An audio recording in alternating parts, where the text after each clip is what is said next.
ಕಠಿಣ ಕಾರ್ಯವನ್ನು ಸಿದ್ಧಿ ಮಾಡುವಂತಹ ಮಂತ್ರ ಯಾವುದು ಅಂತ ಪ್ರಶ್ನೆ ಮಾಡಿಕೊಂಡ್ರೆ, ಸರ್ವಾನ್ ಲೋಕಾನ್ ಸುಸಂಹೃತ್ಯ ಸಭೂತಾನ್ ಸಚರಾಚರಾನ್ ಪುನರೇವ ತಥಾ ಸೃಷ್ಟಂ ಶಕ್ತೋ ರಾಮೋ ಮಹಾಯಶಃ.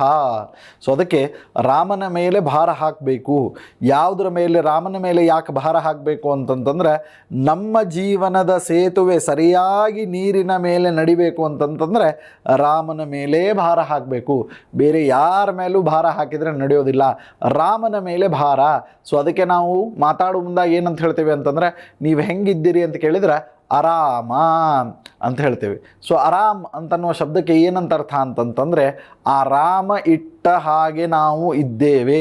ಆರಾಮ ಶಬ್ದದ ಅರ್ಥ ಏನು ಅಂತಂತಂದ್ರೆ, ಆ ಭಗವಂತ ಶ್ರೀರಾಮಚಂದ್ರ ನಮ್ಮನ್ನು ಹೆಂಗಿಟ್ಟಾನೋ ಹಂಗೆ ನಾವು ಇದ್ದೇವೆ ಅಂತನ್ನುವಂತಹ ಅರ್ಥದೊಳಗೆ ಆ ರಾಮ ಶಬ್ದ, ಅರಾಮ ಶಬ್ದ ಅಂತನ್ನೋದು ಹೋಗ್ತದೆ.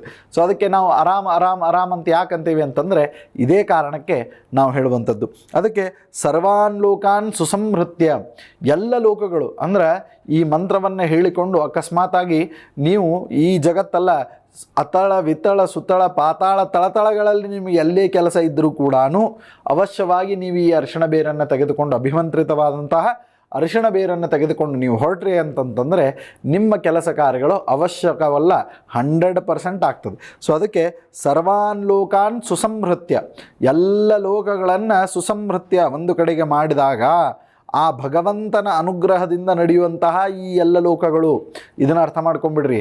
ಎಲ್ಲ ಜೀವರಾಶಿಗಳು, ಸಭೂತಾನ್ ಸಚರಾಚರಾನ್, ಎಲ್ಲ ಜೀವರಾಶಿಗಳು, ಒಂದು ಕ್ರಿಮಿ, ಒಂದು ಕೀಟ, ಒಂದು ಪಿಪೀಲಿಕ, ಒಂದು ಸಣ್ಣ ಸಣ್ಣ ಹುಳ, ಒಂದು ಸಣ್ಣ ಸಣ್ಣ ಹುಪ್ಪಡಿ, ಇವೆಲ್ಲ ಮೊದಲು ಮಾಡಿಕೊಂಡು ಎಲ್ಲವೂ ಕೂಡ ಸಚರಾಚರಾನ್ ಸಭೂತಾನ್ ಅಂದರೆ ಪಂಚಮಹಾಭೂತಗಳುಳ್ಳಂತಹ ಈ ದೇಹ, ಮತ್ತು ಅದೇ ರೀತಿಯಾಗಿ ಸಚರಾಚರಾನ್, ಸೊ ಎಲ್ಲ ಸಣ್ಣ ಪುಟ್ಟ ಚಿಕ್ಕ ಪ್ರಾಣಿಗಳಿಂದ ಹುಡುಕೊಂಡು ಕ್ರಿಮಿ, ಕೀಟ, ಹುಲಿ, ರಾಕ್ಷಸ, ಕರಡಿ, ಸಿಂಹ, ಮತ್ತೊಂದು ಪ್ರಾಣಿಗಳು ಎಲ್ಲೆಲ್ಲಿ ಎಷ್ಟೆಷ್ಟವ ಅವೆಲ್ಲವೂ ಕೂಡ ಪುನರೇವ ತಥಾ ಸೃಷ್ಟಂ, ಜೀವ ಇದ್ದಂತಹ ವಸ್ತುಗಳಿರ್ಬೋದು, ಜೀವ ಇಲ್ಲದೇ ಇರತಕ್ಕಂತಹ ವಸ್ತುಗಳಿರ್ಬೋದು, ಚೇತನಗಳಿರ್ಬೋದು, ಇದೆಲ್ಲವೂ ಕೂಡ ವಿಶೇಷವಾಗಿ ನಡೆಯುವಂಥದ್ದು ಯಾರ ಹೆಸರಿನ ಮೇಲೆ ಅಂತಂದರೆ ಭಗವಂತ, ಆ ಪರಮಾತ್ಮ, ಆ ದೈವ, ವಿಶೇಷವಾಗಿ ರಕ್ಷಕ, ಎಲ್ಲ ರೀತಿಯಾದಂತಹ ಪ್ರಾಣಿಗಳಿಗೆ ಶಿಕ್ಷಕ, ಎಲ್ಲ ರೀತಿಯಾದಂತಹ ಮಾರ್ಗ ಪ್ರದರ್ಶಕ ಭಗವಾನ್ ಶ್ರೀರಾಮನಿಂದ. ಸೊ ಅಂತಹ ಶ್ರೀರಾಮದೇವರ ಒಂದು ಸ್ಮರಣೆಯನ್ನು ಮಾಡುವಂತಹ ಮಂತ್ರ ಪುನರೇವ ತಥಾ ಸೃಷ್ಟಂ. ಪುನರೇವ ತಥಾ ಸೃಷ್ಟಂ, ಪುನರೇವ ಅಂತಂತಂದ್ರೆ ಹೊಸತಾಗಿಯೇ ಸೃಷ್ಟಿ ಮಾಡಿಬಿಡ್ತಾನೆ ಭಗವಂತ. ಸೊ ನಮಗೋಸ್ಕರವಾಗಿ ನಾವು ಆ ಅರಿಶಿಣ ಬೇರನ್ನು ತೆಗೆದುಕೊಂಡು ಹೋದಾಗ ನಮಗಿರುವಂತಹ ಧೈರ್ಯವೇ ಬೇರೆ, ಆ ಭಗವಾನ್ ಶ್ರೀರಾಮನ ವಿಶೇಷವಾದಂಥ ಅನುಗ್ರಹವೇ ಬೇರೆ. ಸೊ ಅಂತಹ ಶ್ರೀರಾಮನ ಅನುಗ್ರಹವನ್ನು ಪಡೆದುಕೊಂಡು ಪುನರೇವ ತಥಾ ಸೃಷ್ಟಂ, ಸೊ ಮತ್ತೊಮ್ಮೆ ಹೊಳ್ಳಿ ಸೃಷ್ಟಿಯಾಗಿದೆಯೇನೋ ಅಂತನ್ನುವಂತೆ ನಾವು ಅದನ್ನು ತೆಗೆದುಕೊಂಡು ಹೋಗ್ತೇವೆ. ಸೊ ಪುನರೇವ ತಥಾ ಸೃಷ್ಟಂ ಶಕ್ತೋ ರಾಮೋ ಮಹಾಯಶಃ. ಸೊ ಇಂತಹ ಶಕ್ತಿ ಇರೋದು ಆ ರಾಮನಿಗೆ ಒಬ್ಬನಿಗೆ ಮಾತ್ರ. ಯಾಕೆ ಅಂತಂದ್ರೆ ಮಹಾಯಶಸ್ಸನ್ನು ತಂದು ಕೊಡ್ತಾನೆ. ಮಹಾಯಶಸ್ಸು ಅಂತನೋ ಶಬ್ದಕ್ಕೆ ದೊಡ್ಡ ದೊಡ್ಡ ದೊಡ್ಡ ಕಾರ್ಯಗಳು ಅಂತರ್ಥ. ಸೊ ದೊಡ್ಡ ಕಾರ್ಯಗಳು ಅಂಥೇಳಿ ಅಂದ್ಕೊಂಡಾಗ ಆ ರಾಮದೇವರ ಪೂರ್ಣವಾದಂಥ ಅನುಗ್ರಹ ನಮಗಾಗಿರಬೇಕು.